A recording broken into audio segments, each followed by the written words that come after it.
Cuando las cabezas de las mujeres se juntan alrededor de un fuego, nacen fuerzas, crecen magias, arden brasas que gozan, festejan, curan, recomponen, inventan, crean, unen, desunen, entierran, dan vida, rezongan, se conduelen. Porque juntas construimos nuestros propios cimientos.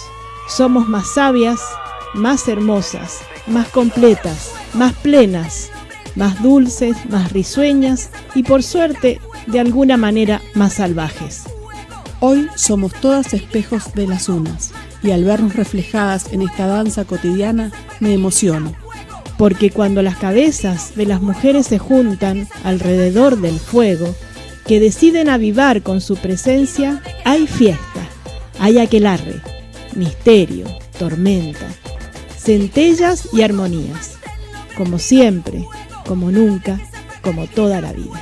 Manténlo prendido, fuego, no lo dejes apagar. Buenas tardes para todas, todos y todes. Comenzamos un nuevo programa del Foro de Mujeres de Malargüe, Manteniendo el Fuego. Y bueno, le damos las buenas tardes a Milena. Hola, Mile. Hola Laura, ¿cómo estás? Hola audiencia, hoy tenemos varias cosas para compartir, así que esperamos se queden con nosotros toda la hora. Bloque de actualidad. Sí, como todos los martes, hemos estado buscando información que queremos compartir con todas y todos ustedes, entre ellos las novedades que hemos tenido en estas semanas. Uno de los casos que queremos comentarles es las novedades en la causa por el femicidio de Paula Toledo. La semana pasada el diario de San Rafael había anunciado que el 25 de noviembre se daría comienzo al juicio por el asesinato y violación de Paula Toledo en su instancia de debate. El jueves 19 anunció el pase a cuarto intermedio que posterga el inicio de la causa hasta el 2 de diciembre próximo, donde será el juicio al único imputado, Marcos Graín. Las razones de este cuarto intermedio es la falta de notificación de algunos testigos que siguen demorando la causa luego de 17 años de espera. El 2 de diciembre estaremos ahí acompañando a la familia, exigiendo justicia, esa justicia que seguimos sosteniendo y solicitando por el caso de Nelida Villar acá en Malargüe, luego de 7 años de silencio de la justicia, ¿no?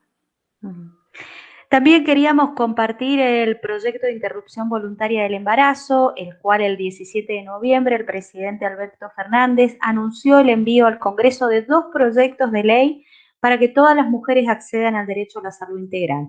El primer proyecto legaliza la interrupción voluntaria del embarazo y garantiza que el sistema de salud permita su realización en condiciones sanitarias que aseguren la salud y la vida. El segundo proyecto instituye el programa Los 1000 días con el objetivo de fortalecer la atención integral de la salud de las mujeres durante el embarazo y de sus hijos, hijas, hijes en los primeros años de vida.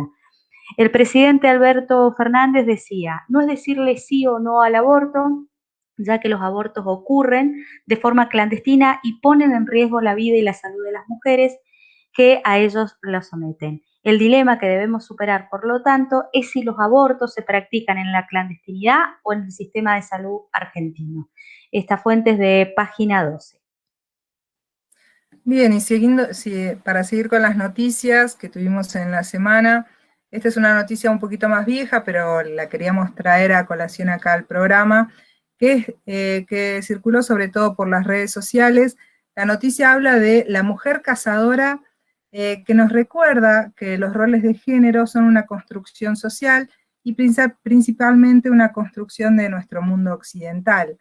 En estas semanas que pasaron, varios portales de noticias hablaron de unas excavaciones que sí se llevaron a cabo en Perú, unas excavaciones arqueológicas, donde se encontraron restos humanos datados cerca de 8.000 años antes del presente, o sea, mucho tiempo atrás, y estos restos humanos estaban acompañados de un ajuar funerario que parecía corresponder a un equipo de caza o herramientas de caza, una persona que su principal actividad sería la caza de animales mayores. Recordemos que en ese momento teníamos megafauna.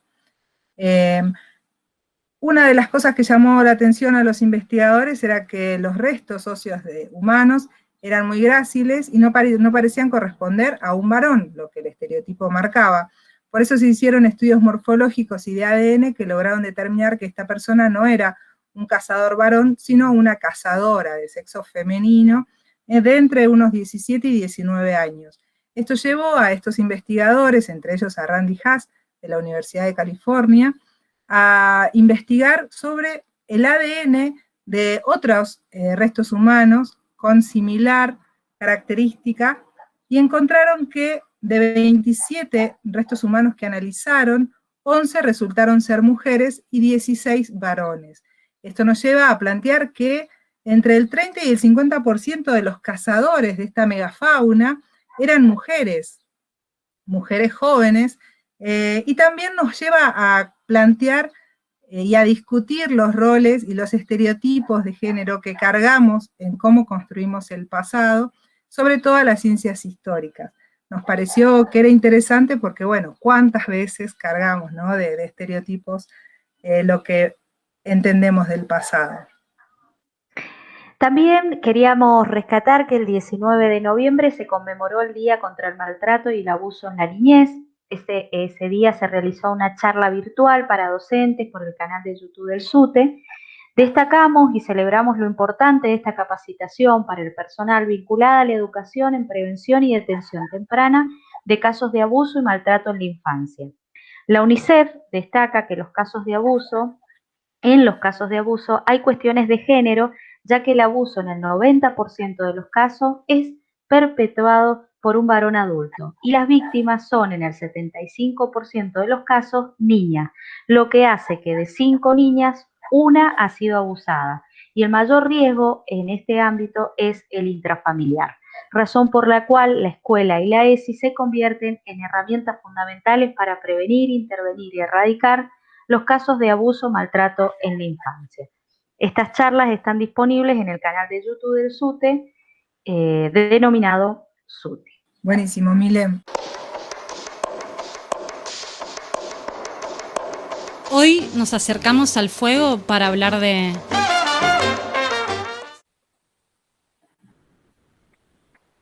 Bueno, ¿qué tema nos reúne hoy, Laura? Un tema sumamente que irrumpe, que molesta, controversial, esa es la palabra. El tema que nos reúne hoy es el lenguaje inclusivo. Y bueno, nos reúne porque es controversial, porque molesta, interrumpe, y nos llamaba la atención un poco explorar de qué se trata el lenguaje inclusivo, por un lado para entender, ¿no? Saber qué involucra, cómo surge, qué reivindica, y por el otro lado las discusiones que envuelven. Y para empezar a ver los contornos del lenguaje inclusivo, empezamos viendo las resistencias que genera, ¿no? Las voces que escuchamos que no quieren saber nada con el lenguaje inclusivo, y estas voces un poco apelan a decir, este lenguaje no es científico, no es reconocido por la RAE, en la escuela no me lo enseñaron. También es motivo un poco de burlas, ¿no? Como empiezan a decirle a las cosas, les vasos, les piedras, y lo simbolizan como un lenguaje que es una aberración, ¿no?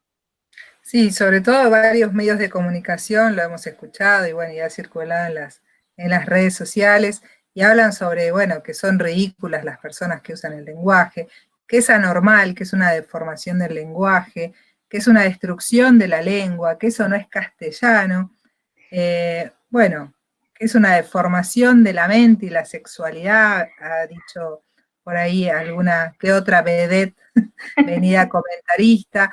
Digamos, ha pasado de todo en los medios de comunicación respecto al lenguaje inclusivo, y sobre todo donde más vemos estos espacios de odio hacia quien usa el lenguaje inclusivo son los lugares donde se plantea una posición política, que es, por ejemplo, en los estudiantes secundarios, que es el primer lugar también donde empezamos a escuchar, ¿no?, el lenguaje inclusivo como una acción clara de tomar el espacio público y el discurso.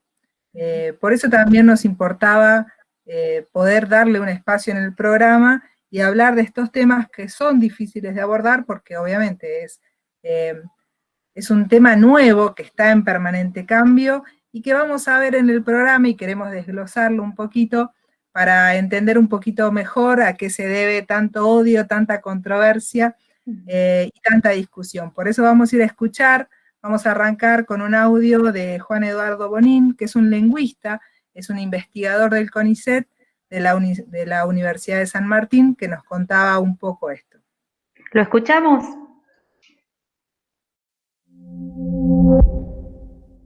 Ponele que tengo estos 10 muñequitos acá. ¿Qué voy a decir? Están todos juntos. Y ahora, 10 muñequitas acá al costado. Obvio, voy a decir, están todas juntas.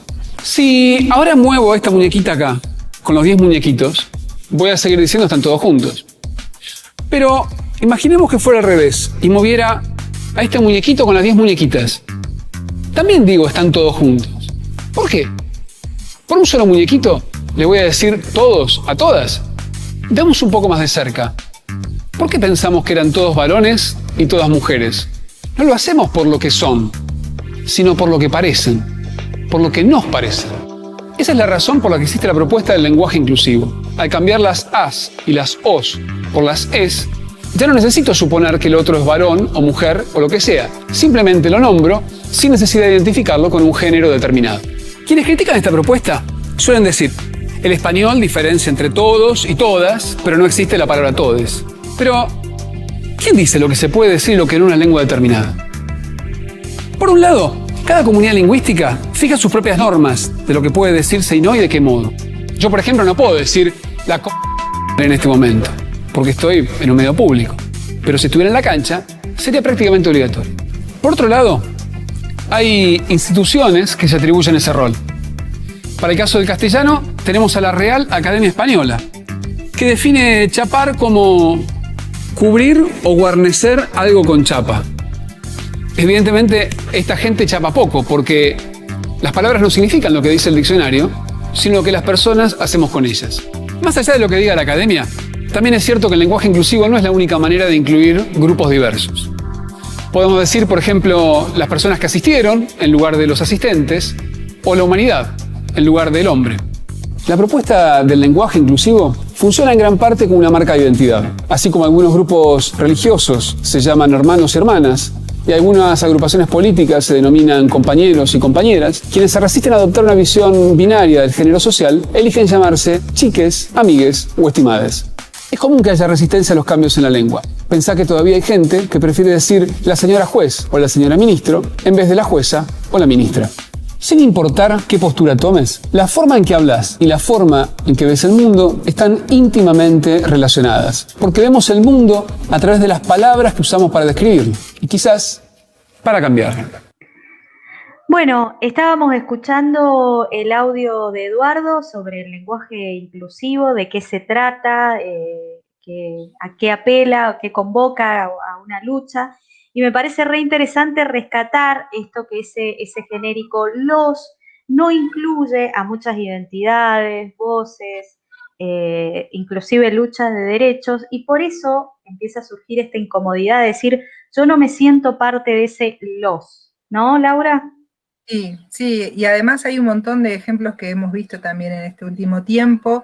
Uno de los que cobró también tapa en los diarios fue cuando este equipo de investigadoras e investigadores de CONICET estuvieron trabajando en los adelantos del COVID, que es un equipo integrado básicamente por mujeres, pero hay una persona varón que integra el equipo, y por esa persona son los investigadores en el titular de la nota, y no los y las investigadoras.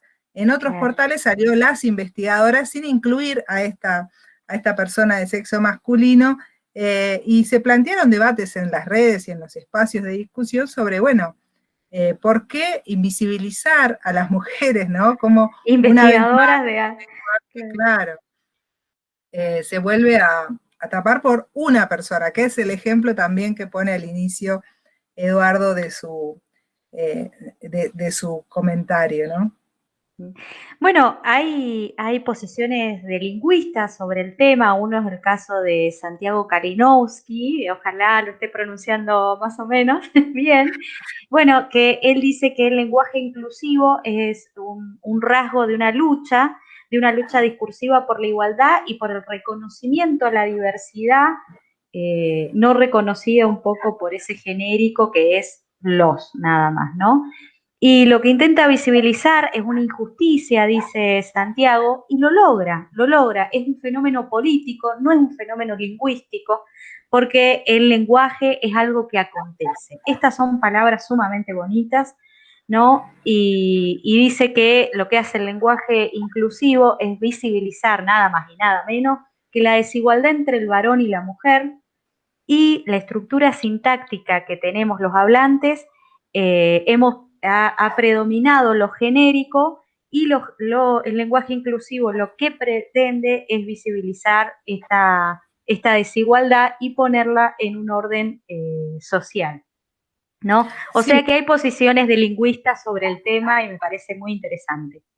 sí, es un tema muy actual también. Bueno, el mismo lingüista Eduardo Bonin, el que escuchábamos en el audio, también plantea que el lenguaje es como la piel, que está en permanente exposición, que muta, se adapta, que está en permanente conflicto y cambia con los tiempos, pero también se pincha, se lastima, se estira, se envejece, que es un poco lo que nos pasa, ¿no? Que los espacios más reaccionarios son, digamos, de personas que están más allá de los 40 años, que bueno, que también han, digamos, yo creo que es un poco esto, ¿no? De convivir con esos lenguajes, que hay otros términos que no están tan cuestionados, que es la principal discusión, ¿no?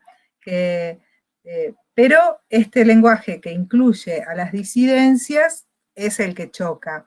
Y un poco para pensar en la historia, Eduardo nos comentaba que, bueno, que a principios de 2000 se empezó a ver en muchos lugares que se usaba el arroba o la X como una forma de incluir lo diverso en la escritura, ¿no? Una especie de escritura inclusiva. Pero, ¿qué pasa con la X y con el arroba? Que no se pueden nombrar. Y lo que plantean también los lingüistas es que lo que no se nombra no existe. Entonces, sigue sin tener corporalidad el lenguaje. Y ahí es donde aparece la E, que puede ser nombrada, que tuvo un reconocimiento marcado en el grupo de los jóvenes, sobre todo, de las y les chiques, y que trajo reacciones conservadoras, como todas estas que venimos comentando. También él plantea que la RAE rige para España, ¿no? Y que depende de la corona española. Nosotros hace varios cientos de años que ya no dependemos de la corona española. Y lo que hace es sugerir un modo de usar el lenguaje español, no el castellano, sino el lenguaje español, ¿no?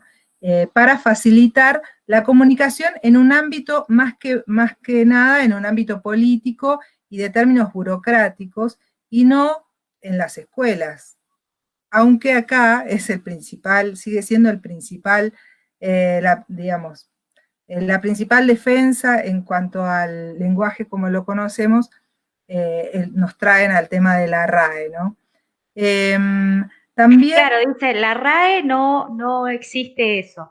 Y también un poco ver que recientemente la RAE publicó, no sé si fue hackeado, qué sé yo, que reconocía el pronombre eldes y después se borró, no sé cómo, pero también generó una discusión interesante sobre esto, ¿no? Sí, incluso hubo un congreso de la lengua acá hace muy poco tiempo, donde también se discutió fuertemente esto y donde hubo todas estas posiciones encontradas. Vemos que en otros idiomas quizás los planteos son mucho más simples. Por ejemplo, en el idioma inglés, el genérico they incorpora a ellas y a ellos. En otros idiomas más locales, como el mapudungún, también no existe ese genérico para referirse a las personas. Y bueno, hay varios lenguajes nativos en Argentina y en Latinoamérica que no usan esta diferencia gramática entre lo masculino y lo femenino como hace el idioma español. También lo que nos decía Bonín es que la gramática nos ayuda a construir una visión del mundo. Y como cuando hablamos, vamos construyendo nuestra realidad, los sustantivos tienen mucho que ver en cómo describimos las cosas. Y planteaba un ejemplo de una palabra, por ejemplo, puente, que en alemán puente es masculino. Entonces está referido a sustantivos como robusto, grande, fuerte. En cambio, cuando se busca en el idioma español, puente está asociado a grácil, bello, digamos, como palabras que, digamos, cómo se construye la realidad es con el lenguaje. Bueno, por suerte entonces celebramos que haya aparecido esa E, que esa E devela o muestra un poco esas voces y esas identidades que no se sienten contenidas en todas o todos, y aparece esa E escrita de todes, como es el caso de la comunidad trans, ¿no? Que a veces no se siente identificada con ni mujer ni varón, sino que son otros que no son ni hombre ni mujer, y reclama el lenguaje inclusivo una posibilidad de reconocimiento también, para que atrás de eso el reconocimiento trae el reconocimiento de la lucha por sus derechos, ¿no? Sí. Un poco por ahí para cerrar el tema, está bueno recordar una frase que dijo Dolina, que decía esto de que el idioma sucede, es como el amor. Si se prohíbe, va a suceder igual. No funciona, el idioma encuentra como el agua su camino para discurrir. Entonces, si tiene que suceder, va a permanecer, y no hay que darle tanto espacio a una discusión que incluso ni siquiera tienen las fuentes en lo local, ¿no? Así que aquellos que se sientan incómodos, habiten la incomodidad, porque la E viene para habilitar o visibilizar una injusticia y la lucha de derechos con más fuerza. Así que celebramos, y en este programa nos vamos a ocupar un poquito más de hecho de eso, con una gran entrevista que tenemos, que es de una drag queen, que en breve escucharemos. Buenísimo. Así que, bueno, pasamos a la música, ¿sí? ¿Quién dijo que los juguetes son de nene o nena? Si vamos a vivir juntes Hay que jugar.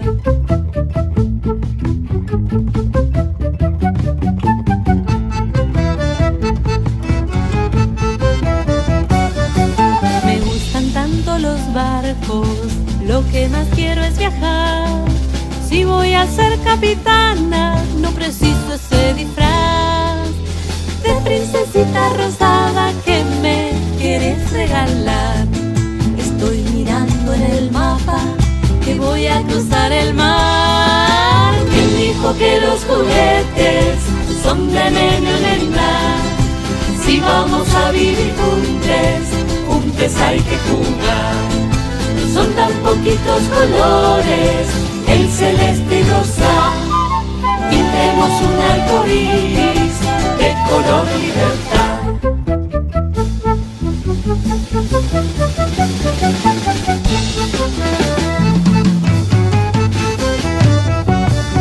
Te pido un bebé chiquito para aprender a cuidar, porque cuando sea grande quiero ser un buen papá.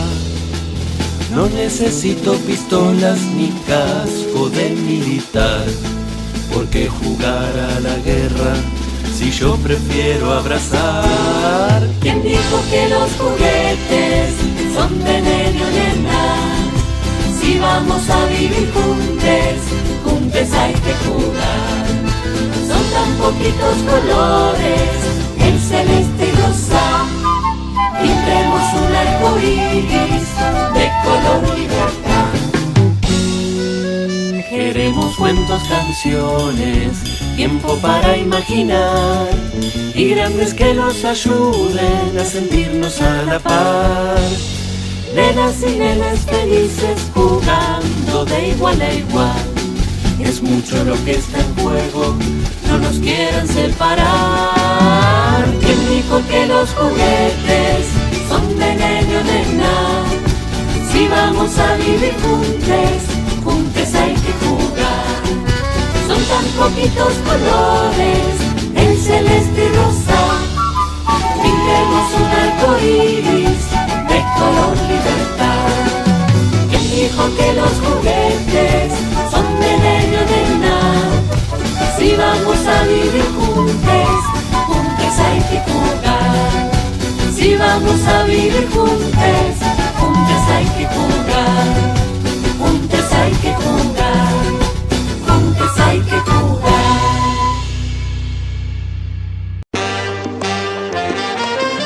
¿Qué significa? Hoy en el ¿Qué significa? Le preguntamos a Meisen Coclé qué es el arte drag. La escuchamos.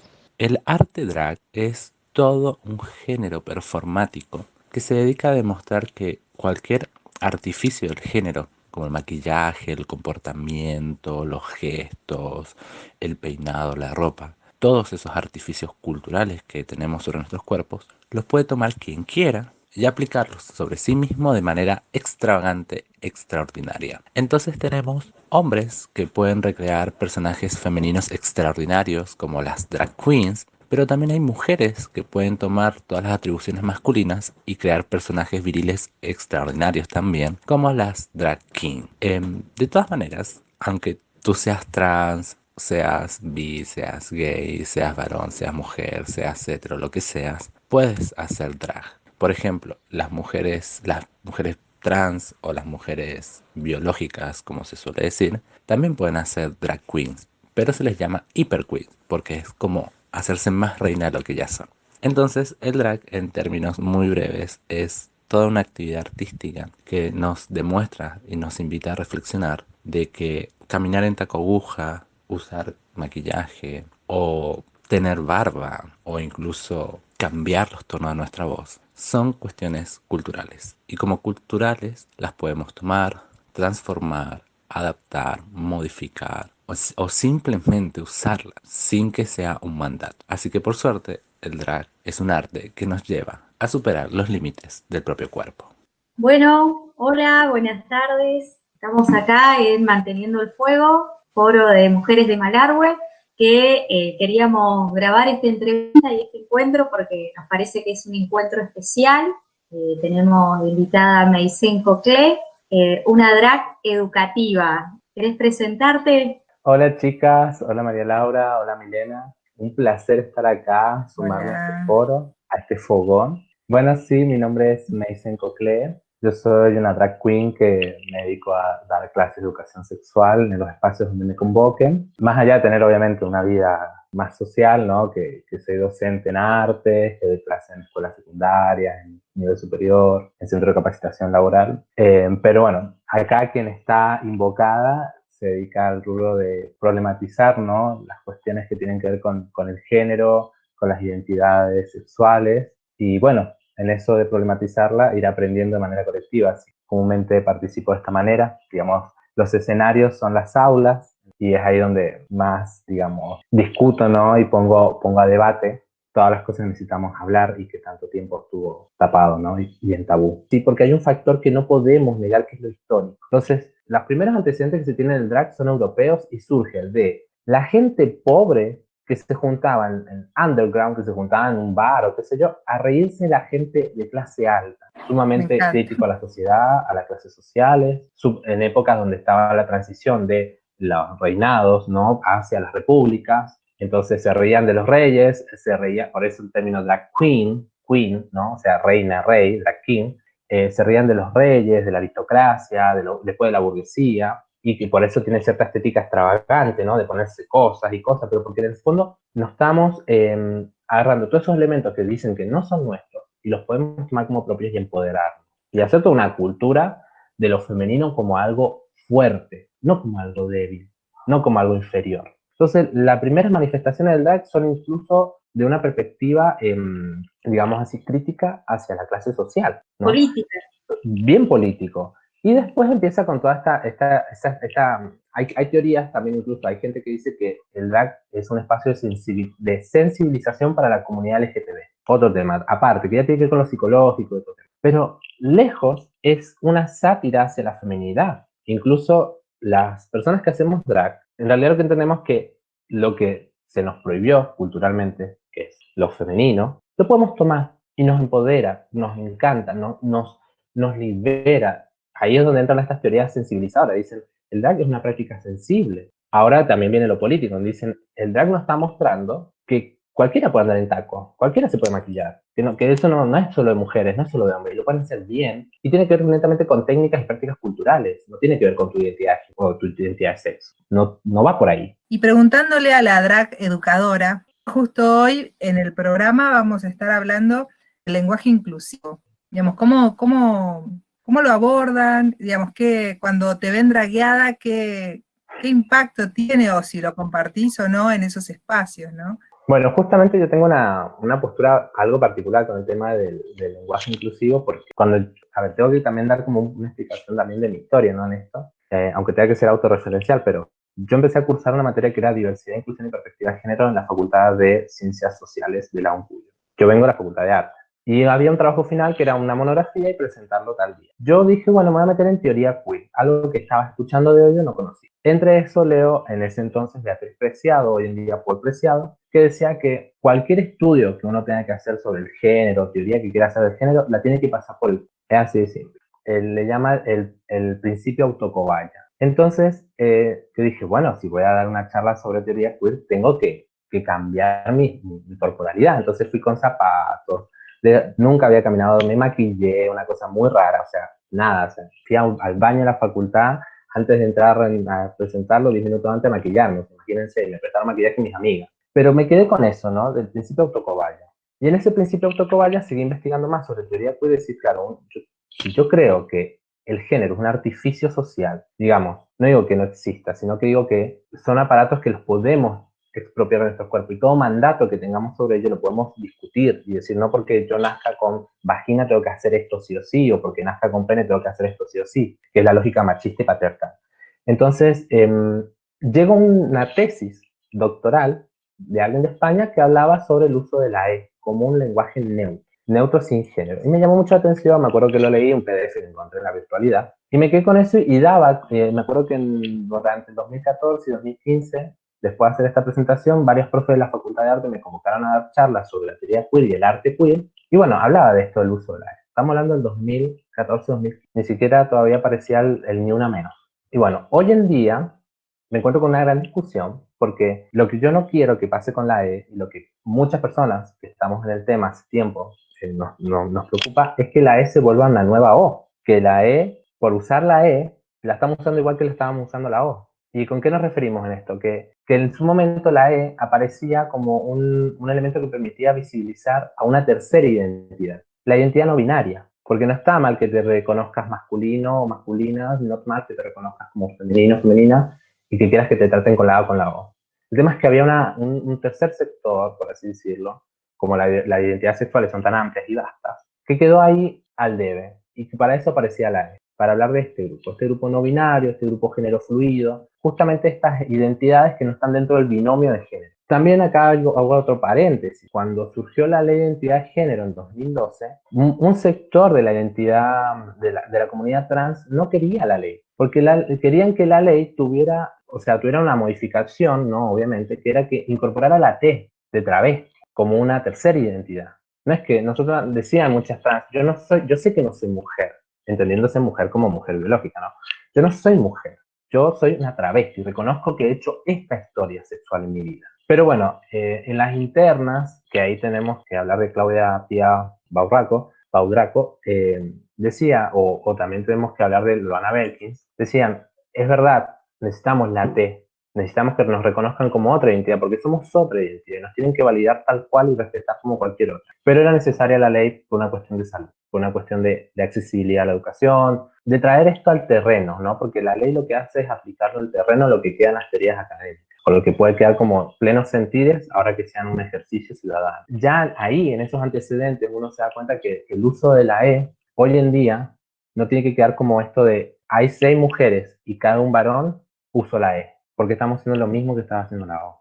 Entonces yo particularmente cuando doy clase, yo hago un paneo, y si veo que son más mujeres que varones, siempre digo primero las mujeres y después los varones. Entonces digo, hola chicas, hola chicos, e incluso a veces de pesada, solamente digo hola chicas. Pero por una cuestión de que quiero que todavía eso sentir, es decir, me invisibilizan, quienes se sientan invisibilizados, en este caso son varones, lo digan, ¿no? Y uso la E cuando obviamente ya en un texto, por ejemplo yo que estoy con mi tesis o cosas así, pongo para los chicos, para las chicas, chiques y chicos, y lo marco como con orden alfabético, primero la A, la E y la O, para hablar de las tres identidades, las tres tipos de infancias, ¿no? La infancia que está dentro de ese binomio femenino masculino y la que no. Pero lo hago yo así, y es la postura que yo tomo. Ahí tengo que hacer también otro paréntesis de cuando, digamos, ya entré en cólera con este tema. Un día llegando a la facultad me encuentro con un cartel del centro de estudiantes que decía, justo estaba en época de denuncia, estaba justo en un momento donde se están visibilizando los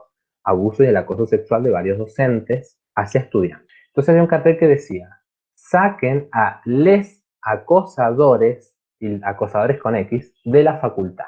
Ese era el cartel. Yo me indigné, porque digo, ¿por qué usan la E o este lenguaje no binario en un hecho en donde son solo varones los acusados? O sea, ¿por qué decir les acosadores? Si son los acosadores, son varones, ¿no? Son hombres. No hay una denuncia hacia una mujer en este caso y tampoco hacia una identidad no binaria. Entonces me indigné más ahí y dije, no, esto ya se está malinterpretando como quieren. Y entrando en esos hilos del discurso progre que no estudia o no conoce, está bien que quiera empatizar sobre el tema, pero es un tema que se viene hablando desde tanto tiempo, que no es ahora boga, sino que realmente ha sido algo sensible para muchos sectores. Y como son sectores que están hipersensibilizados por su historia, por su maltrato, por su vulneración de derechos, permitirle que pongan la palabra a esas personas. Entonces, como esto que les digo, las personas trans que quieren que se reconozcan como travesti, la T de travesti.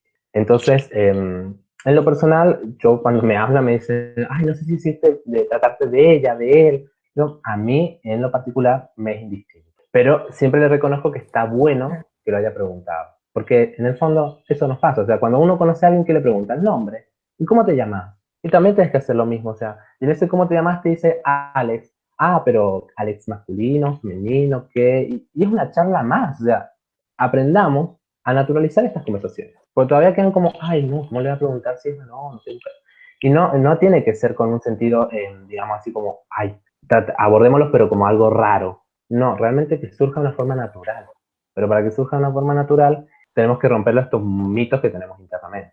¿Sabes qué pasa? Cuando el lenguaje inclusivo está interpretado por la gente hetero, pasa estas cosas que les digo que no tienen que pasar. Que es lo que a mí me da bronca. Porque en el fondo lo que tenemos que aprender es a tener un lenguaje, o sea, justamente lo que busca el lenguaje inclusivo, ¿no? O el lenguaje no binario no sexista, es que el lenguaje sea un reflejo de la realidad. Entonces, cuando decían, porque les diputades, yo les decía, no, a ver, discúlpame, todavía no hay una identidad travesti o trans o no binaria en nuestros poderes ejerciendo. Todavía no. O sea, las políticas públicas que tengan que ver con personas trans o no binarias, hasta ese momento, porque son pocas las que están en el Ejecutivo, hasta ese momento siguen siendo manejadas por personas heterosexuales. Entonces, no vengas a decir diputades, porque son, en todo caso, mayoría hombres, son diputados y diputadas. Y que eso se refleje, ¿no? Que refleje todavía que encima no hay paridad de género. O sea, que nuestro lenguaje nos convoque a que la realidad se quede escrita, tácita en un papel o en nuestra comunicación, pero no lleguemos a un eufemismo, que en el fondo lo único que está haciendo es, como les digo, que la E no se vuelva la nueva O. Me dicen, nos encanta que estuvieras acá, muchas gracias por aceptar esta entrevista. Subiremos este video a las redes, así que bueno, estará disponible para quienes quieran volver a escucharte. Entonces, para mí ha sido un gustazo estar acá, dialogando con ustedes, siendo interpelada, obviamente, porque cada pregunta que uno hace la tiene que repensar. Y, bueno, hay que saber lo que uno tiene que decir en estos términos, sin dejar de ser claro, ¿no? Porque uno, si se quiere, se puede poner como súper enroscado, pero no es la idea tampoco. Entonces, agradecerles a ustedes, Mile, Laura, de verdad, por estar acá. Y nada, seguimos en contacto para futuros encuentros. Dale, bueno, gracias. Bueno, un besito grande. No soy como hecha al revés, cuando me siento me paro, en la gloria me condeno.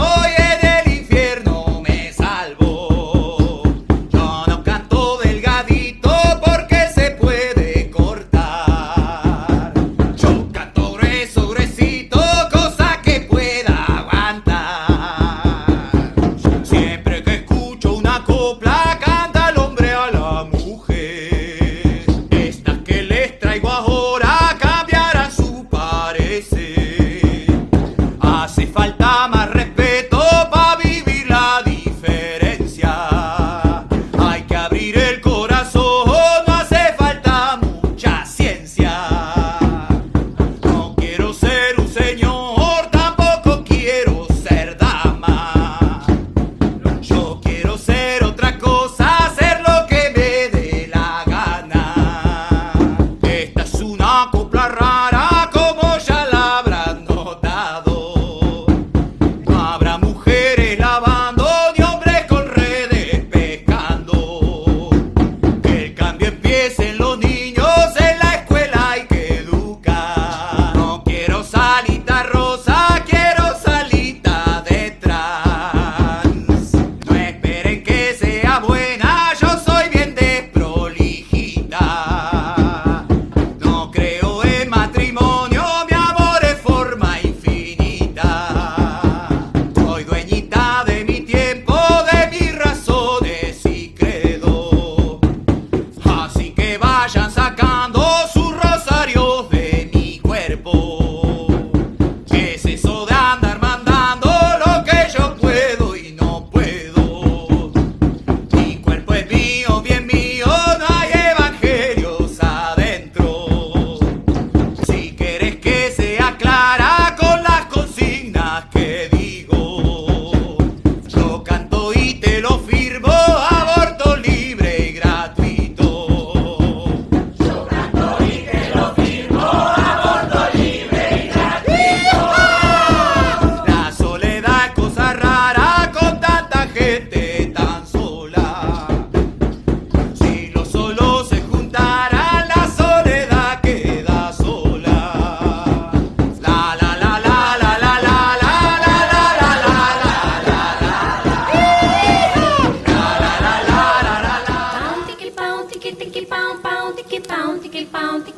Cultura, arte y otros fuegos.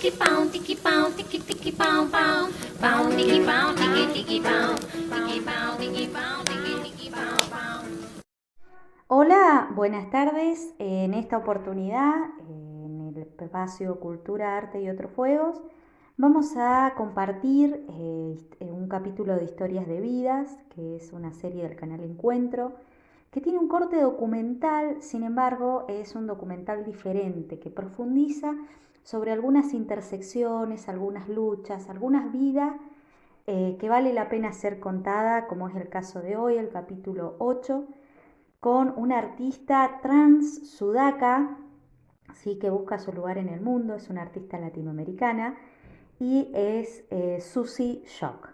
Susie Shock, ella a través de su cuerpo, su poesía, interpela la hegemonía y dice que su lucha a través del arte se basa en algunos pilares como abrazar y convocar el abrazo, promover lo anticlerical como hegemónico y normativo, promover una Pachamama trans que divulgue la diversidad y que abrace la diversidad, y salir del modelo normal. Primero hay que saber, dice ella, qué es que no te abracen, y de eso las trabas sabemos mucho. Con estas frases que nosotros encontramos en esta serie podemos ver y recorrer todo el pensamiento de Susie Shock y sobre todo su militancia y su expresión artística. Esta cantautora en este espacio comparte coplas, comparte fragmentos, comparte escritos y comparte también perspectiva de la lucha de las, los y les travestis, sobre todo en estos últimos años. El nivel de vida de este grupo es a los 36 años, tienen altos niveles de mortalidad. Y también hay un detalle interesante que marca Susie Shock, es que un travesti, un travesti, cuando avisa a su familia que es travesti, este es despedido de su hogar, sacado y confinado a la calle. Y en la calle hace las opciones que tiene, jovencito, y una de las cuestiones es la prostitución. Pero también esconde como unas prácticas de crueldad, como es estar expuesto a la calle, ser golpeado, golpeada, ser ninguneada, ser varias cuestiones. Y también ese travesti que ese día no trabaja, vuelve a su casa, dice ella, toma un tecito y se acuesta a dormir. O sea que un poco nos está hablando de que las injusticias de este grupo son muy fuertes y por eso hay que luchar por los derechos y que va mucho más es importante la identidad de género, pero también va mucho más allá de eso. La lucha es hoy, dice ella, y tiene que ver con abrazar una causa política y de no abrazo los trabas sabemos mucho, dice ella. Les comparto algunas frases interesantes que ella comparte. No quiero ser un señor, tampoco una señora. Yo quiero ser lo que se me dé la gana. No hace falta casilleros para vivir, y la vida nos cuesta. La lucha es un pedido amoroso al resto del mundo para abrazar la diferencia como acto político concreto y cotidiano. El hecho político más concreto es abrazar la diferencia y abrir el corazón. Bueno, en este documental, Susi va haciendo un recorrido por su infancia, motivo que a ella la conmueve mucho y se dedica mucho a la infancia, visita a ella varios jardines de infancia, varias salitas, y de hecho tiene una copla que dice, el cambio comienza por los niños, hoy se aprende a luchar, no quiero salita rosa, quiero salita trans. Sí, los chicos cuando muestran fragmentos en la serie le abrazan y todo eso, le preguntan, pero ¿y vos quién sos?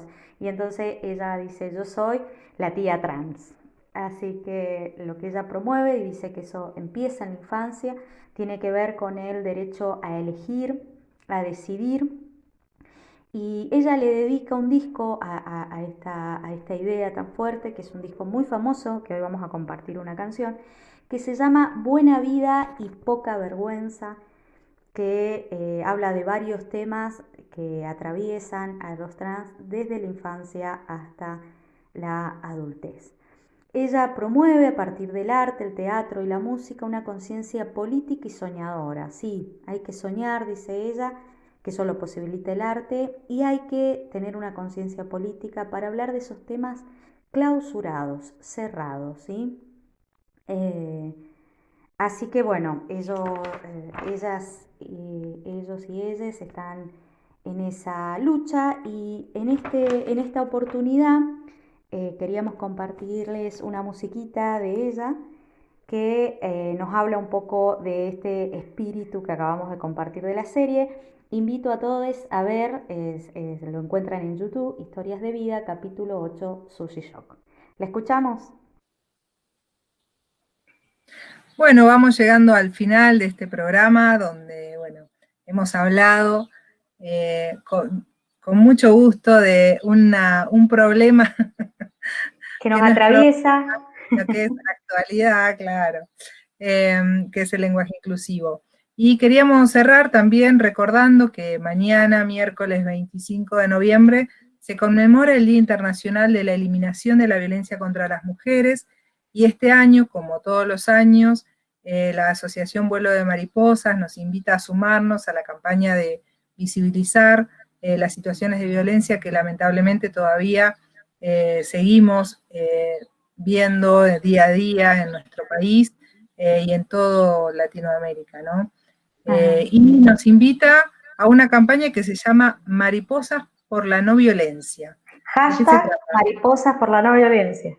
Sí, contanos, Mile, ¿cómo participamos? Hay que subir una imagen o video a tus historias donde se vea una mariposa en cualquier formato. Puede ser un dibujo, un cuadro, un adorno, un cartel, una prenda, una fotografía, un poema, una canción, lo que quieras. En el hashtag Vuelo de Mariposas por la No Violencia. No, buenísimo. Es Mariposas por la No Violencia, disculpen. Mariposas por la No Violencia, y también es una campaña que ha lanzado Ni Una Menos a nivel nacional, donde Vuelo de Mariposas se suma a esta campaña, y bueno, este día se conmemora el día del asesinato de las hermanas Mirabal, que es un día importante también para visibilizar que todavía nos falta mucho para erradicar estas formas de violencia contra las mujeres y las disidencias. Bueno, nos encontramos el próximo martes, un gusto compartir este espacio.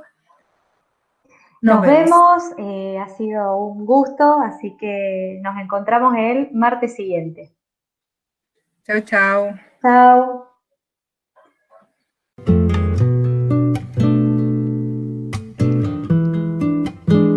Hoy echamos un palito al fuego. Mantengámoslo encendido hasta el próximo encuentro.